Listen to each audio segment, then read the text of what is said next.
Essential presenting knowledge and skills, part 2 of 3, public speaking. Okay, number 9 point is eye contact. One of the key points is not to look at the people's eye, which most of the people can't do that as they are too concerned with how people look at them or how people feel about them or even how people think about them.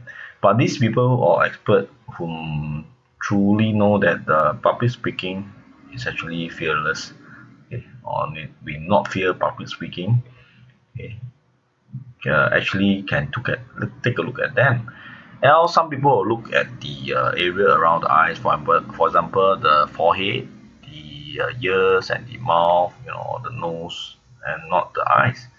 And some of the more experienced speakers also look into the person that smile, or some people selectively look into the some of the audience, okay, that smile. But please note that you need to scan the stage, okay, in order even when you're not looking at them, to make sure you maintain eye contact. And the best part is try to smile, as smiling has a very good effect. It's actually help to relax the crowd, and also it makes the crowd feel that you're more amicable. Okay, so next is the wow or unique factor. Something in your speech that make the audience wow. It could be a story, it could be dramatic point, an unusual statistic, and effective drama or visual that helps the audience understand immediately what is the wow factor. With a wow factor or unique factor, you can have then something to look forward in the speech, which you have an impact on the audience subsequently. And definitely you'll become a more enthusiastic speaker, because the wow factor will get you as well as your audience pump up for the speech. Number 11 is persuasive. Make sure the key statistics can be shown, okay, whenever possible, to show the seriousness of your speech. Okay, if you are delivering a persuasive speech, besides to your own story of testimonials and expert whom the audience respects and whose view reinforce your points, add a key statistics when possible, to show the seriousness or the authenticity of what you are discussing. For instance, if I were to discuss the need for improving listening to better skills to better serve your customer, I might add that although we spend our communication time in listening, our communication efficiency or effectiveness is less than 30%. By using stories, testimony, statistics in your persuasive talk, you add depth and credibility to your evidence. Next, less is more. Okay. Try to use the content with example and more stories, and fact tells, but story sells due to the emotional benefit conveyed. Also, you can don't squeeze the point of the whole presentation, okay, into a single window or a single period of time. Okay, like the many new and inexperienced speaker does, they try to squeeze many points into one presentation or some slides, and you need to highlight the benefits and ask the audience how many people like certain points and how they can raise hand and what is their face and body response. Then we can further decide what to do, okay, or we can decide even to skip some of the less important points if the time doesn't permit.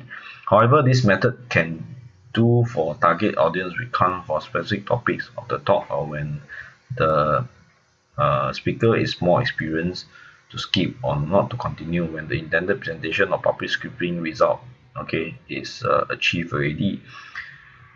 Now we have to not care about how people feel about you, so that you don't give a damn, and you will make you feel less nervous. That's the meaning of less is more.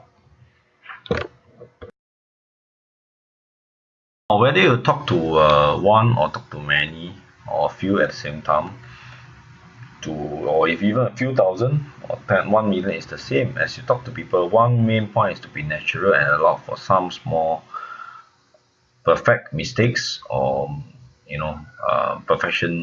imperfection beauty, like posture and herms and art to the natural. Of course, very experienced or very natural speaker don't have this issue basically. So what is alright, because it'll be more human like.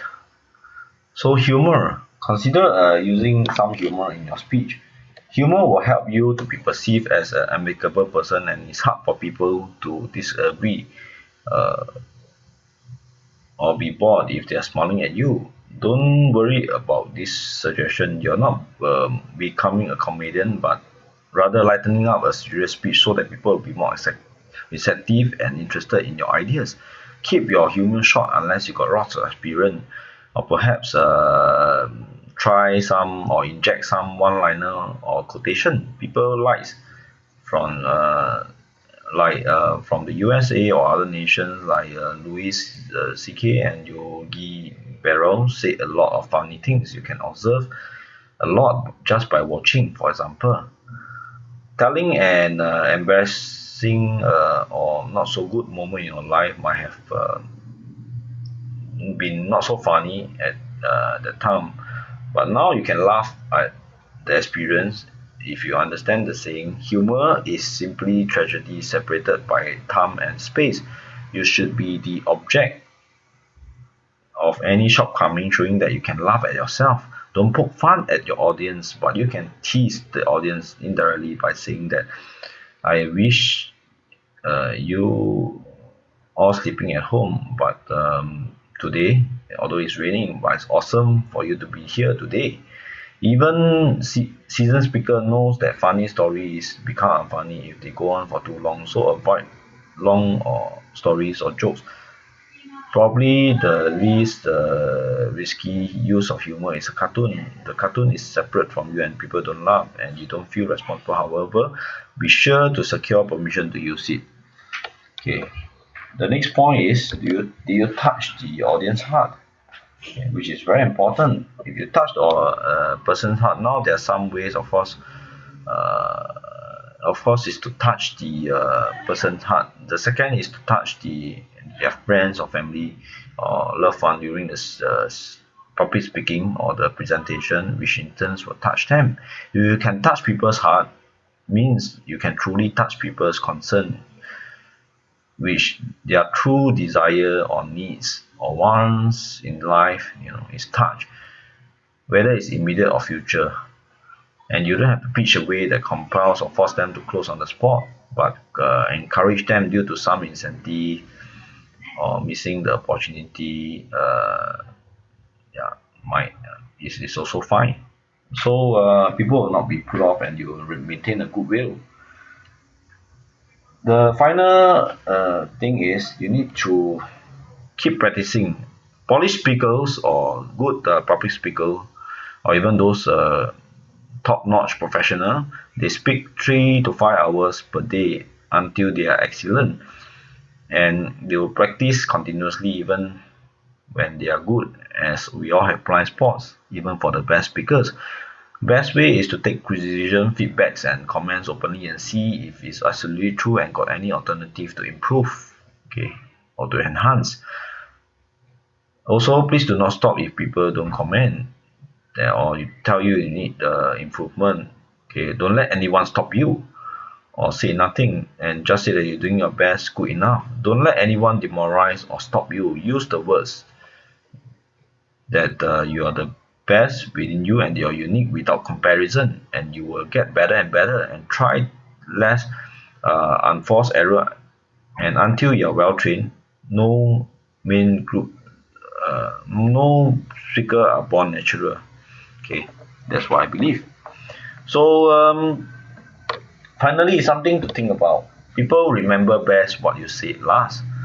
Therefore, you can leave the audience with something to think about. You might summarize in your main point. You might complete the last statement. What I want you to do as a result of this presentation is, okay, but beyond that, make your last words a thought to ponder upon.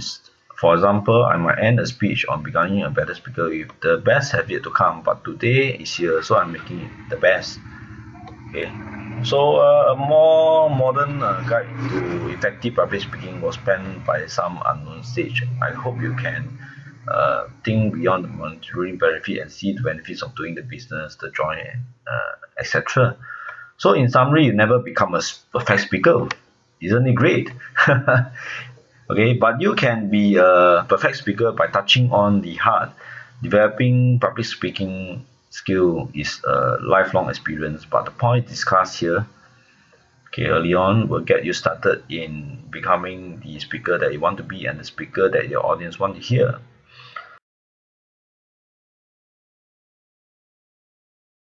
Essential presenting knowledge and skills, part 2 of 3 completed. Please continue to part 3 of 3. Thank you. ACE Learning Group, thank you for your continued support. Please send your greatly appreciated feedbacks or comments to ACE Learning Group, Mr. Andrew C, HAPPYSE27@yahoo.com, +65963021009, call or text, WhatsApp, WeChat, kakao, Line, SMS, etc. Thank you.